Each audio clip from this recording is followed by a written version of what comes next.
Assalamualaikum warahmatullahi wabarakatuh. Hadis ketiga, hadis tentang Isa.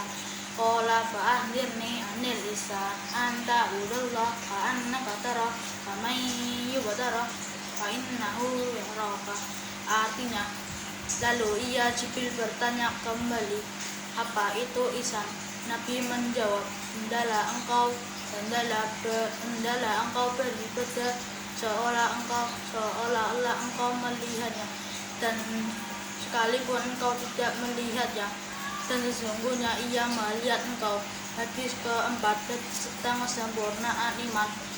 Qala Rasulullah sallallahu alaihi wasallam, wallahi la yu'minu